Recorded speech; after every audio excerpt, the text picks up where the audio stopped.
Hey guys, tonight we're diving into the salty, greasy, bone-rattling life of a ship's cook on a 17th century whaling vessel.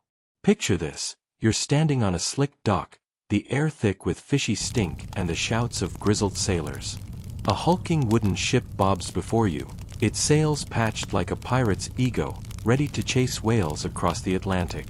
Your new home is this floating death trap, and as the cook, you're the guy keeping everyone fed, or at least not mutinying over your questionable stew. Spoiler alert, you probably won't survive this. Between storms, scurvy, and sailors who'd rather eat their boots than your cooking, it's a miracle anyone makes it back to shore. So before you get comfortable, take a moment to like the video and subscribe, but only if you genuinely enjoy what I do here. Drop a comment with your location and local time. I'm curious where you're chilling tonight. Now, dim the lights, maybe turn on a fan for that soft background hum, and let's ease into tonight's journey together. You step aboard, boots slipping on the wet deck. The ship groans like it's already regretting this voyage.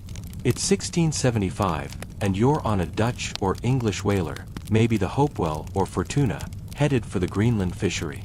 These ships, about 100 feet long, are built for durability, not comfort. Think less luxury cruise, more floating barn. The crew, maybe 40 souls, eyes you warily. You're the cook, the guy who'll either keep them alive or accidentally poison them with rancid pork. Your first task is finding your galley, a glorified closet below deck. The air's damp, the planks are slimy, and the ship's already swaying like a drunk trying to dance. You duck under low beams, dodging coils of rope and barrels reeking of salt cod. The galley's a nightmare. It's a 5-foot square hole with a brick hearth, a few iron pots, and a barrel of questionable water. Smoke's already curling from the last cook's failed experiments, stinging your eyes. You've got no fridge, no pantry, just sacks of weevil-infested flour and barrels of salted meat that look older than the ship. Historical records from whaling logs, like those of the Charles W. Morgan, show cooks were expected to feed 30 to 50 men daily on whatever didn't rot. Your tools. A rusty knife, a ladle, and prayers. Oh, and a quirky tidbit. Some cooks kept a pet rat, believing it could sniff out spoiled food before the crew noticed. Good luck with that. You unpack your meager belongings, a spare shirt, a Bible, maybe a Lucky Charm. The crew's shouting topside, casting off lines. You feel the ship lurch as it leaves port, the horizon tilting like a bad decision. Your stomach churns, and not just from seasickness. Feeding these men will be like juggling torches on a tightrope. Historians still argue whether cooks were respected or just tolerated. Some say they were vital, others claim they were the crew's punching bag when the food ran low. Either way, you're stuck. The captain's already barking orders, and you hear the words, supper, and hurry. You grab a sack of peas, hoping they're not as moldy as they smell, and start planning your first meal. It's going to be a long voyage. Joke break. Why'd the cook bring a ladder to the galley? Because the ship's biscuits were so hard, he had to climb over the crew's complaints. You're not laughing yet. Wait till you taste your own cooking. For now, you're shoving wood into the hearth, praying the fire doesn't burn the ship down before you even see a whale. The deck creaks above, and you wonder how many days you've got before someone spits your stew overboard. Spoiler, not many. You're hunched in the galley, the ship's creaking heartbeat vibrating through your bones. The air's thick with soot and the sour tang of old grease. Your new office a coffin-sized box where every inch fights you. The brick hearth glows, spitting embers as the ship sways, and you're already sweating through your threadbare shirt. This is your domain now, a 17th century whaler's kitchen, where you'll churn out meals for a crew of salty, half-starved men who'd probably eat you if the food runs out. The galley's walls are blackened from years of smoky fires, and your only light is a flickering lantern swinging like a pendulum with every wave. You've got a wooden table, more splinter than surface, a few dented pots, and a barrel of water that smells like it's been aging since Columbus. Welcome to the grind. Your first task is inventory, and it's grim. You pry open barrels, finding salted beef so tough it could double as a club and biscuits that crunch with weevils. Historical logs from whaling ships like the Mary and John show cooks had to make do with preserved rations. Think salt pork, dried peas, and flour that's more bug than bread. Fresh food. A distant dream until you hit a port, and even then, it's a gamble. You spot a sack of onions, half-rotted but salvageable, and a quirky tidbit pops up. Some cooks swore by burying onions in ash to preserve the soul of the flavor. Soul or not, these are barely edible. You're already calculating how to stretch this mess for weeks. The ship's pitching now, and you brace against the table as a pot slides dangerously close to the edge. Cooking here is like wrestling a bear on a tightrope. The hearth's your lifeline, but it's also a traitor. Too much fire, and you'll torch the ship. Too little, and the crew's eating raw sludge. You start chopping onions, tears mixing with sweat, and the knife slips as the ship lurches. Great start. You're supposed to feed 40 men tonight, and they're not exactly patient. Up top, you hear boots stomping and the bosun yelling about sails. Your stomach twists, not just from the ship's roll but from the pressure. If the food's bad, you're the one they'll blame. You decide on a stew, boiled beef, peas, and whatever herbs you can scrounge. The water's murky, but boiling might kill whatever's swimming in it. You toss in the ingredients, stirring with a ladle that's seen better days. The smell's optimistic, let's say. Historians still argue whether cooks were skilled or just desperate improvisers. Some journals praise their ingenuity, others call them stew-slinging scapegoats. Either way, you're stuck making miracles from garbage. The fire's spitting now, and you're coughing through the smoke, wondering how anyone survives this gig. Joke break. Why's the galley so small? Because the ship's designer thought hunger builds character. You're not sure if that's true, but you're already building resentment. You glance at the tiny porthole, barely letting in light, and realize this is your world now. Cramped, hot, and unforgiving. The crew's voices grow louder, hungry, and impatient. You stir faster, praying the stew doesn't taste like despair. Oh, and that pet rat some cooks kept? You're starting to think it's your only friend down here. It's nibbling a biscuit crumb, looking less impressed than you'd hoped. Better get used to disappointment, it's your new roommate. You're knee-deep in the galley's chaos, the ship rocking like it's got a personal grudge against you. The stew's simmering, a questionable broth of salt beef and peas that smells like survival but looks like regret. Your day as a 17th century whaler's cook is a marathon of grunt work, and it's barely dawn. You're not just slinging slop, you're the ship's lifeline, feeding 40 men who'd rather be anywhere but here. The hearth's heat is roasting your face, and every wave sends your pots sliding, threatening to douse the fire or your boots. You're chopping onions with a knife duller than a sailor's wit, and the air's so thick with smoke you're half blind. This is your life now, a sweaty, swaying slog from sunup to sundown. Your duties are endless. Breakfast was a grim porridge of oatmeal and water, served at 4 a.m. to men already hauling ropes. Now you're prepping lunch, more stew, because creativity isn't in the budget. Historical records, like those from the William and Jane, show cooks worked 12 to 16 hours daily, not just cooking but cleaning, rationing, and even helping with sales when the crew was short-handed. You're also the ship's unofficial butcher, hacking up whatever whale blubber gets dragged aboard. A quirky tidbit: some cooks used blubber as a seasoning, claiming it added ocean zest. You try it, tossing a chunk into the pot, and instantly regret it. The smell's like a fishy campfire. The crew's shouting topside, and you hear the harpooners bellow about a whale sighting. Great, more work. When the hunt starts, you'll be boiling blubber for oil, a greasy side hustle that makes cooking feel like a vacation. You stir the stew, dodging a splash as the ship tilts. The fire's your biggest headache, too weak, and the food's raw, too strong, and you're all kindling. You're hauling wood from a dwindling pile, praying it lasts the week. Historians still argue whether cooks were craftsmen or just survivors. Some say they mastered fire under impossible odds, others call them glorified fire tenders. Either way, you're cursing every ember that lands on your sleeve. Joke break. Why's the cook always tired? Because the ship's rocking him to sleep, but the crew's yelling keeps him awake. You're not laughing, and neither are the sailors waiting for their meal. You ladle out the stew, hoping it's edible, but the first mate's already glaring through the hatch. Hurry it up, or we'll feed you to the whales, he barks. Charming. You're also scrubbing pots between meals, a Sisyphean task with no clean water. Oh, and that pet rat. It's back, eyeing your stew like it knows something you don't. You shoo it away, wondering if it's the only one who'll eat tonight. The ship lurches again, and you grab the table, praying you don't end up wearing the stew before the crew gets it.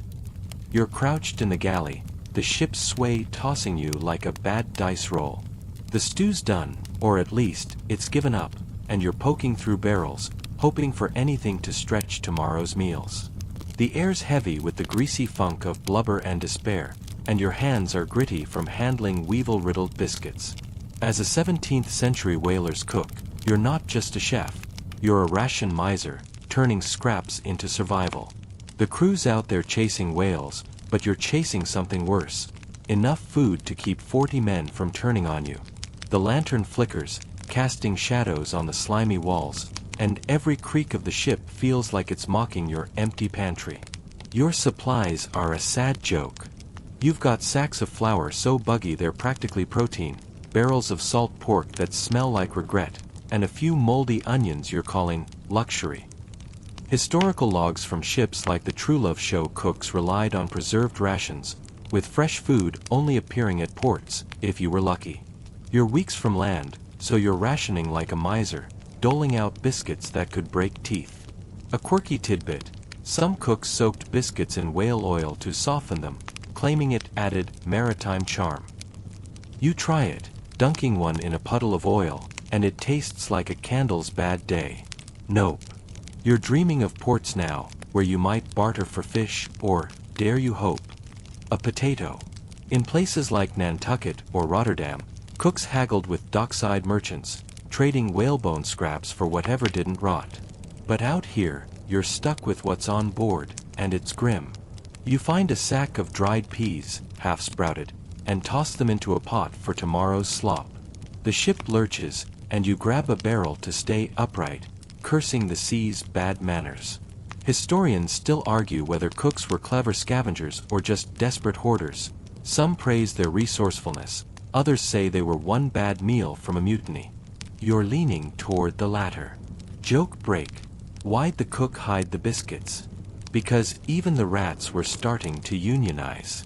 You're not chuckling, and the crew won't either when they see tonight's rations. You're slicing salt pork now, the knife slipping on the greasy slab. The fire's low, saving wood, but the smoke's still choking you. That pet rat's back, sniffing the pork like it's got standards. You shoo it, wondering if you should just let it take over. Up top, the crew's shouting about a whale, and you know what that means: more blubber, more work, and no extra food. You're already dreading the next port, where you'll beg for scraps like a stray dog. You're wedged in the galley, the ship bucking like it's trying to shake you loose. The air's a swamp of smoke and grease, your face slick with sweat as you wrestle a fire that's as stubborn as the crew. You're a 17th century whaler's cook, and your hearth is both your lifeline and your nemesis, a brick beast that could cook dinner or burn the ship to cinders. The deck sways, sending your pots sliding, and you're clutching a ladle like it's a sword in a duel. Outside, the crew's shouting about whales, but down here, your battles with flames that dance to the sea's cruel rhythm. Every spark feels like a personal insult. Mastering fire at sea is no joke. The hearth's a shallow pit, barely contained, with a chimney that funnels smoke, sometimes, out a tiny hatch. Historical records from whaling ships like the Hope show galley fires were a constant hazard, with cooks fighting sparks that could ignite tar-soaked wood. You're feeding the fire with damp wood, coaxing it to life while praying it doesn't turn traitor.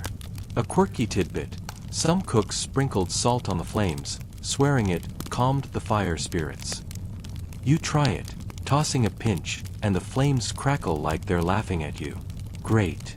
The ship's pitching hard now, and you're braced against the table, stirring a pot of peas that's threatening to slosh. The fire's heat is searing, but you can't back off, let it die, and the crew's eating raw sludge. You're hauling more wood, cursing its weight, and dodging embers that singe your sleeves. Historians still argue whether cooks were skilled pyromancers or just lucky.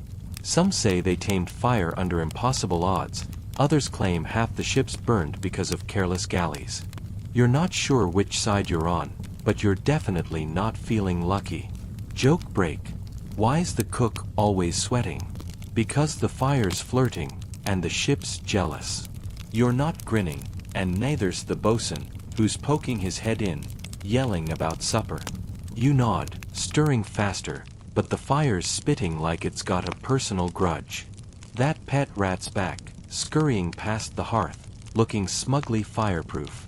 You're tempted to trade jobs.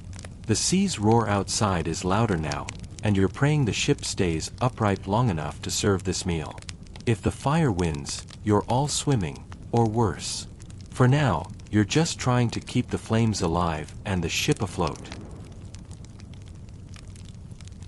You're hunched in the galley, the ship's endless rocking making your stomach churn like the stew you're stirring. The air's a haze of smoke and salt, and your hands are greasy from wrestling with a slab of questionable pork.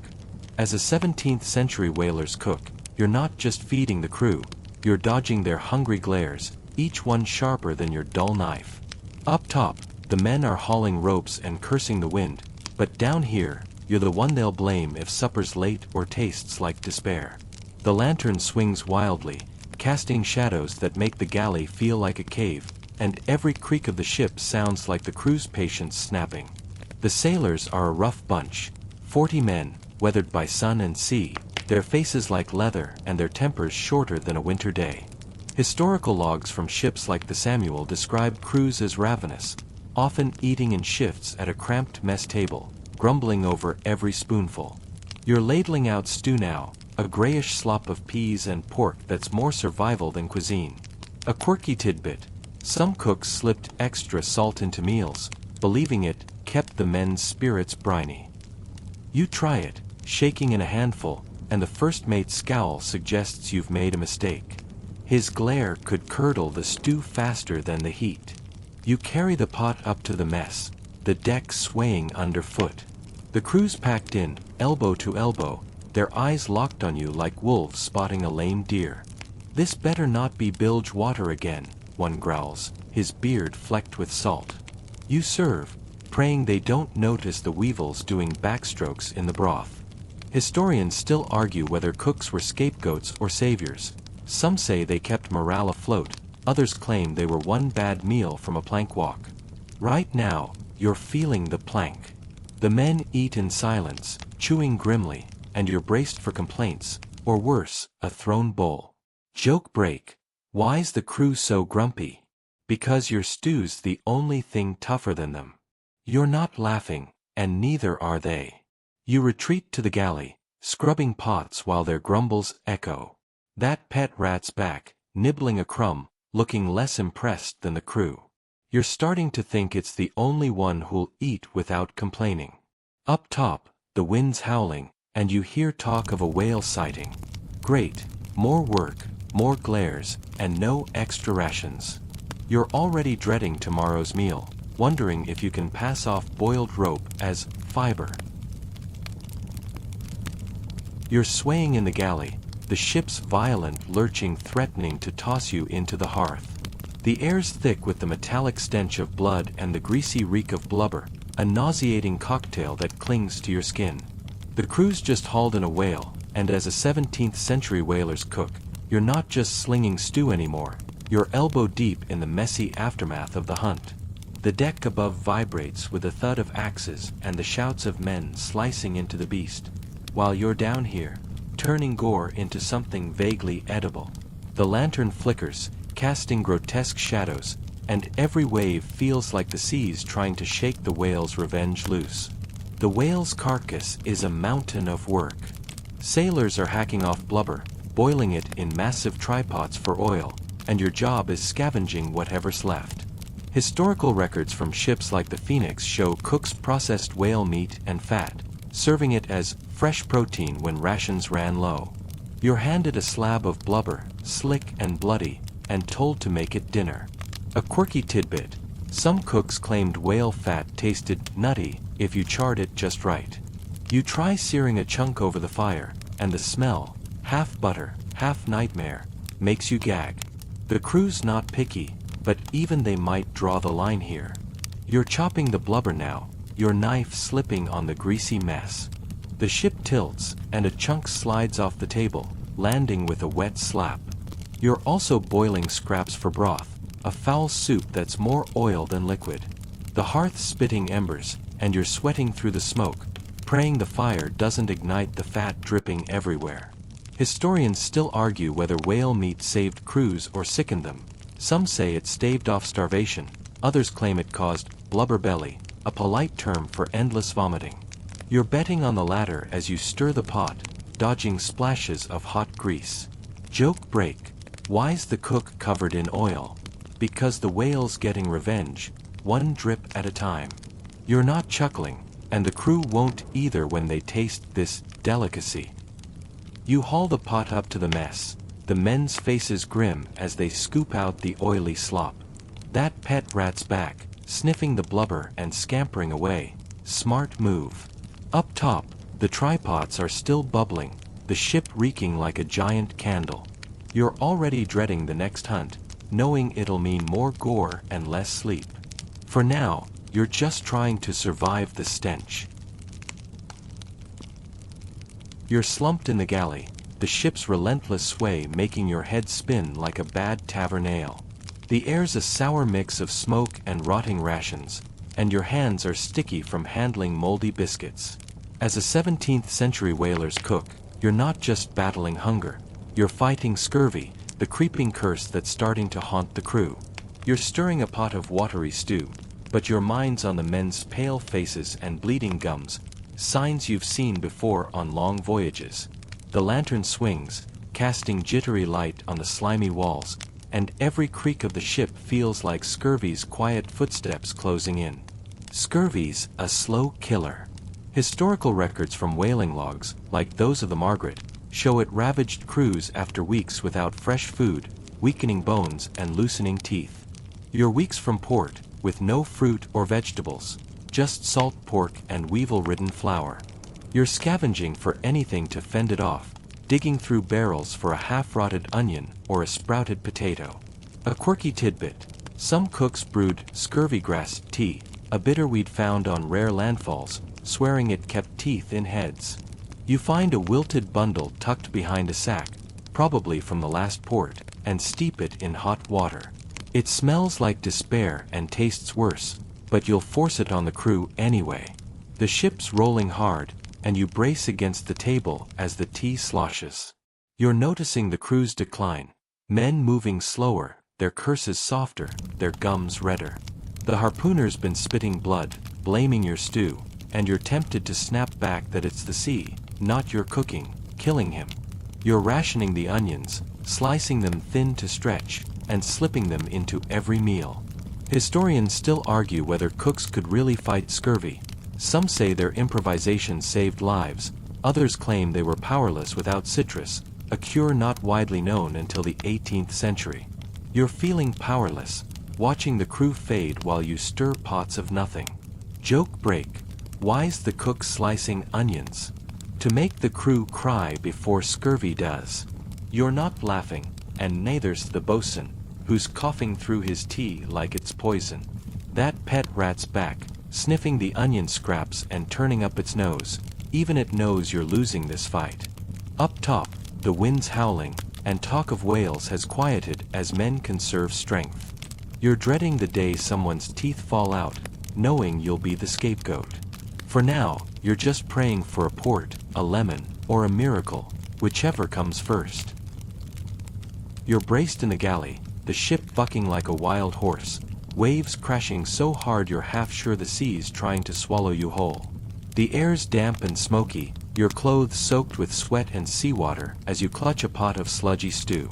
As a 17th century whalers cook, you're no stranger to rough seas, but this storm's a beast, and your supplies are dwindling faster than the crew's morale. The hearth's embers flicker, threatening to die, and every lurch sends your meager rations, soggy biscuits, rancid pork, sliding across the table. The lantern swinging like a mad pendulum, and the ship's groans sound like it's begging for mercy. Storms like this are a cook's nightmare. Historical logs from ships like the Unity describe tempests that battered whalers for days, flooding galleys and spoiling food. You're down to a few barrels of flour, now clumped with damp, and a slab of pork that's more slime than meat. A quirky tidbit: some cooks tied their pots to the hearth with rope, claiming it tamed the sea's tantrums. You try it, lashing a pot with frayed cord, but the next wave sends it crashing anyway, splashing stew across the floor. The fire sputters, and you're frantically feeding it damp wood, praying it doesn't quit. You're one dead flame away from serving raw peas. The crews hold up below, their faces grim, too hungry to curse but too weak to help. You're rationing now, cutting biscuits into crumbs and thinning the stew to a sad broth. The storm's wrecked your plans for a whale hunt, and with no fresh blubber or fish, starvation's creeping closer. Historians still argue whether cooks could keep crews alive in storms. Some say their rationing stretched supplies, others claim they just delayed the inevitable. You're stirring the pot, dodging sprays of seawater leaking through the hatch, and wondering if you'll all be fish food soon. Joke break. Why's the cook so wet? Because the sea's a better chef than you. You're not chuckling, and the crew's too miserable to care. That pet rat's back, scampering through the puddles, looking drier than you. Up top, the wind screams, and the captain's barking orders no one can hear. You're hauling another barrel, slipping on the slick deck, and praying for calm seas or a miracle catch. For now, you're just trying to keep the fire alive and the crew from eating each other, or you. You're hunched in the galley, the ship's creaking timbers a grim lullaby as you scrape the last of the peas from a barrel. The air's heavy with smoke and the sour stink of damp wood, your hands raw from scrubbing pots in icy water. As a 17th century whaler's cook, you're used to the crew's grumbling, but tonight, the whispers topside have a darker edge, mutinies in the air. The lantern swings, casting jittery shadows, and every thud of boots overhead feels like a warning. Your stew's thin, the biscuits are dust, and the men's patience is thinner than both. You're stirring a pot of slop, wondering if your cooking's about to spark a rebellion. The crew's been on edge for days. Historical logs from ships like the Adventure mention mutinies sparked by hunger, with cooks often taking the blame for empty bellies. The men are gaunt, their eyes hollow, muttering about your watery broth and weevil-ridden bread. A quirky tidbit: some cooks slipped extra grog into meals, hoping a boozy stew would dull the crew's anger. You try it, splashing in a bit of rum, but the smell's more desperate than calming. The ship sways, and you brace against the table, hearing snippets of talk through the hatch. Lousy cook. Starving us. Throw him overboard. Charming. You're not just fighting hunger now, you're dodging suspicion. The harpooner's been eyeing you like you're hiding a secret stash of beef, and the bosun's muttering about taking the ship. You're ladling out tonight's slop, each bowl more pathetic than the last, and the crew's glares are sharper than the knives they're gripping. Historians still argue whether cooks provoked mutinies or just got caught in the crossfire. Some say bad food was a spark, others claim it was just an excuse for deeper grudges. You're hoping it's the latter, but the way the men are whispering, you're not betting on it. Joke break. Why's the cook nervous? Because mutiny's on the menu, and you're the main course. You're not laughing, and the crew's not either as they choke down your rum-laced stew. That pet rat's back, nibbling a crumb, looking less worried than you. Up top, the wind's quieter, but the tension's louder.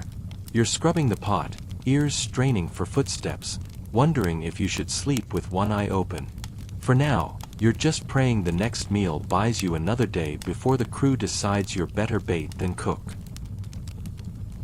You're swaying on the deck, the ship finally steady as it glides into a bustling port, the air thick with fish, tar, and the sweet promise of solid ground. The galley's behind you for now, its smoky prison swapped for the chaos of dockside haggling. As a 17th century whaler's cook, ports are your lifeline, a chance to barter for food that isn't crawling or green with mold.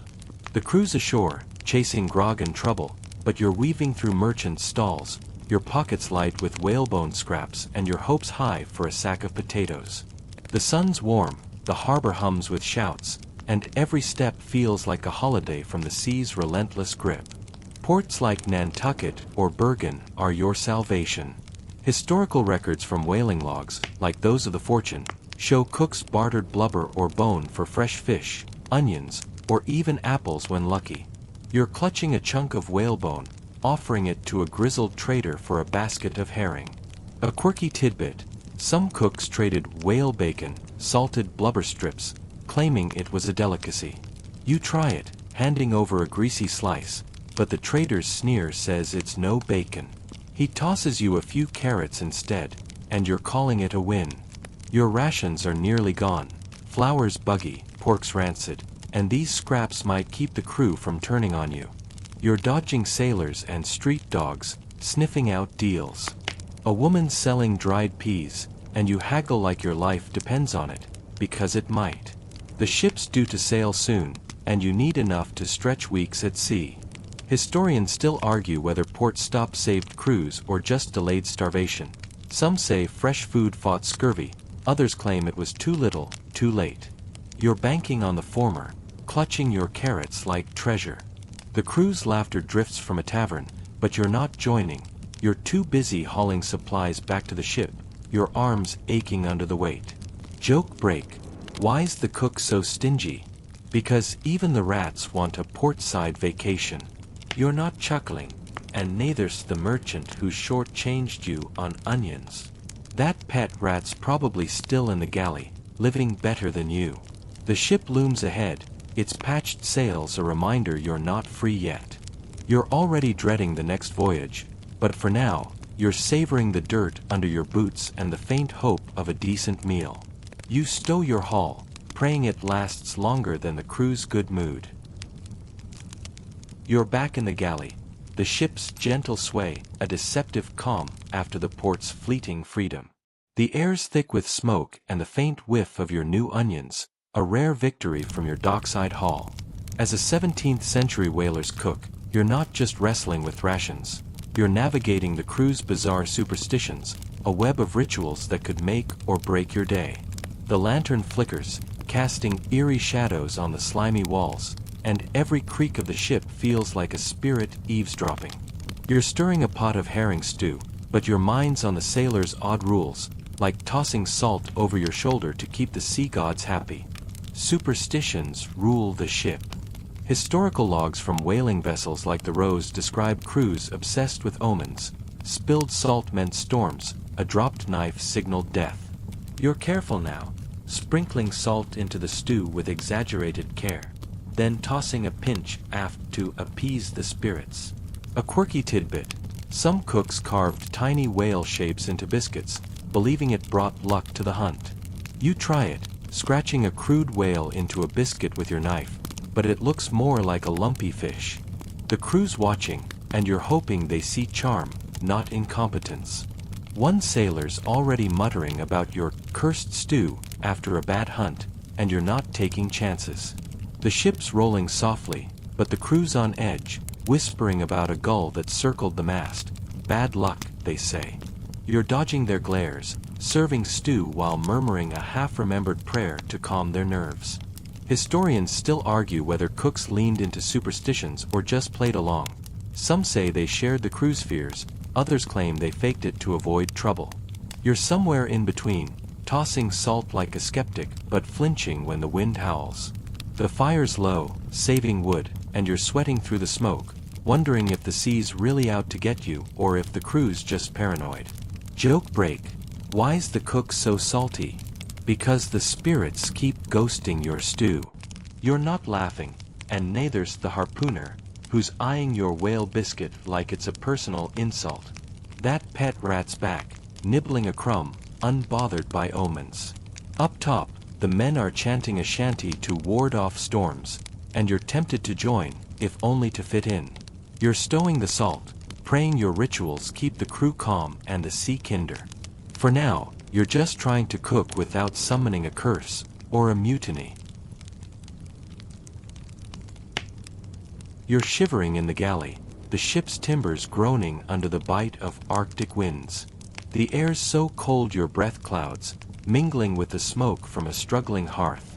As a 17th century whaler's cook, you're now in the Greenland fishery, where winter's icy grip makes cooking feel like a battle against frost itself. The lantern's frozen in place, its light dim, and every wave sends icy spray leaking through the hatch, soaking your already damp boots. You're stirring a pot of blubber-heavy stew, your fingers numb, praying the fire holds out in this bone-chilling cold. The crew's out there, hunting whales in a frozen hell, and you're their only hope for a warm meal. Winter whaling is brutal. Historical logs from ships like the Spitsbergen describe Arctic voyages where cooks battled sub-zero temperatures, with galleys icing over and rations freezing solid. You're chipping ice off a barrel of salt pork, each swing of your knife a fight against frostbite. A quirky tidbit: some cooks tucked hot coals under their shirts for warmth, calling it a hug from the hearth. You try it, slipping a warm stone into your pocket, but it cools fast, leaving you cursing. The stew's barely simmering, the fire starved by damp wood, and you're blowing on your hands, trying to keep them nimble enough to chop frozen onions. The ship's encased in a thin layer of ice, and you're slipping on the galley floor, dodging pots that slide with every lurch. The crew's coming in soon, their faces red from wind, expecting food to thaw their bones. You're rationing the last of your portside carrots, hoping they'll fend off scurvy in this frozen wasteland. Historians still argue whether cooks could keep crews healthy in Arctic conditions. Some say their hot meals saved lives, others claim the cold was unbeatable without fresh food. You're leaning toward the latter, watching ice form on the stew's surface. The fire sputters, and you're piling on more wood, praying it catches before you're serving slush. Joke break. Why's the cook so cold? Because the Arctic's got a grudge, and your stew's the victim. You're not laughing, and neither's the crew, their teeth chattering as they stumble in for supper. That pet rat's back, curled near the hearth, smarter than you for staying warm. Up top, the men are cursing the ice, their harpoons useless against frozen seas. You're ladling out stew, hoping it's hot enough to keep them from turning on you. For now, you're just fighting the cold, one shaky stir at a time. As the lantern's flickering glow casts long shadows across the weathered deck, the crew gathers in a tight circle, their faces hollow and gaunt from the days at sea. The crackling of the fire mingles with the sound of the ship's creaking timbers, each groan of the wood as if the vessel itself is whispering secrets. In the low light, the men's eyes gleam with a mix of weariness and something darker, an unspoken need to keep the terror at bay. One of the older sailors, his voice rough from years of shouting above the roar of the waves, begins the first tale, a ghostly encounter with the spirit of a dead whale, said to haunt the waters of the Arctic. It is said that the whale's ghost rises during the darkest of nights, dragging entire ships beneath the waves with the fury of its vengeance.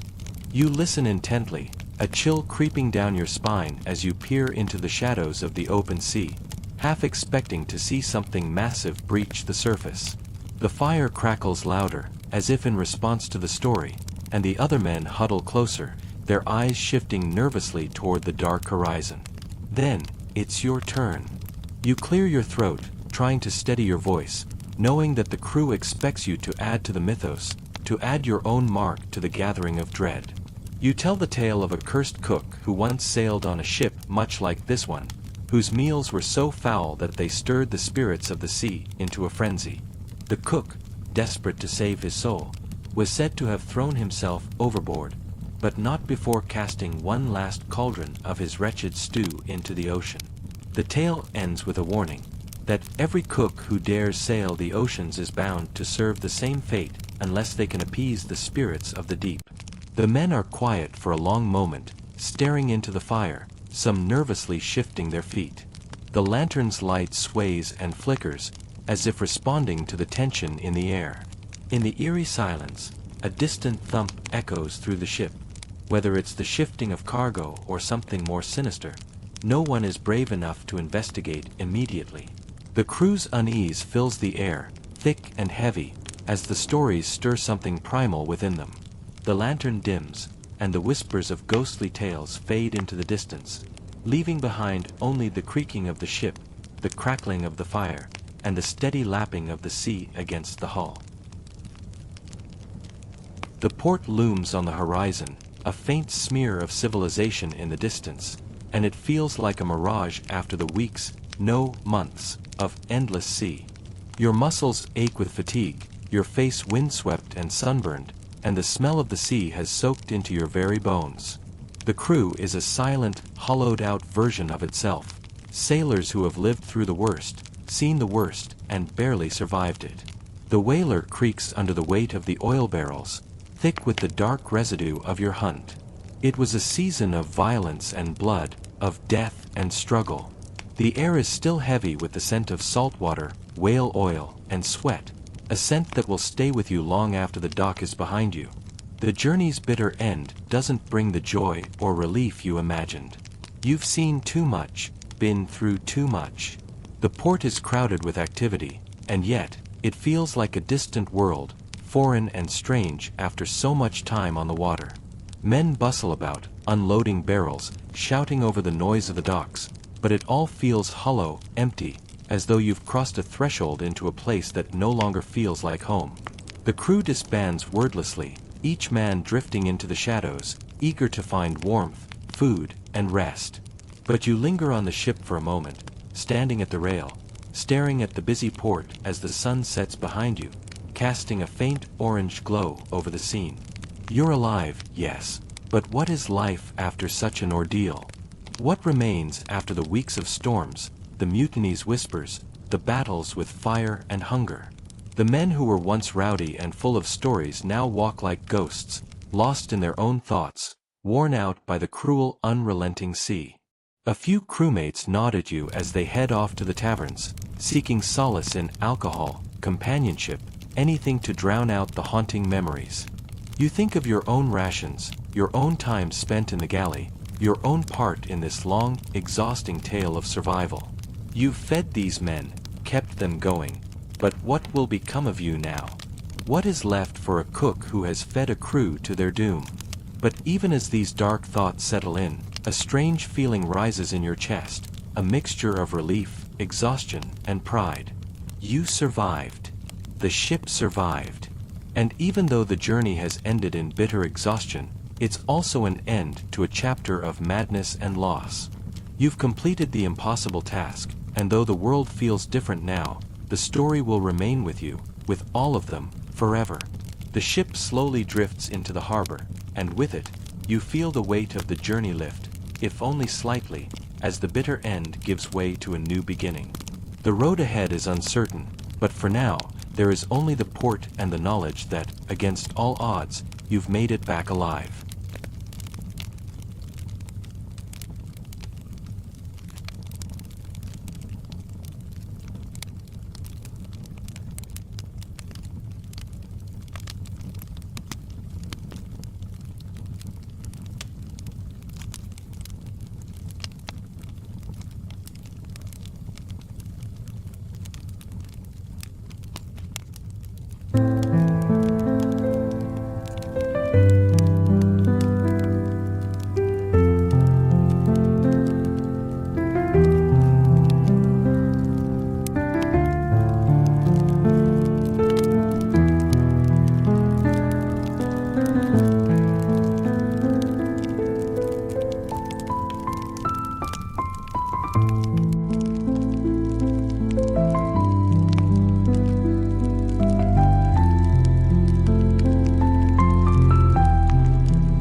you.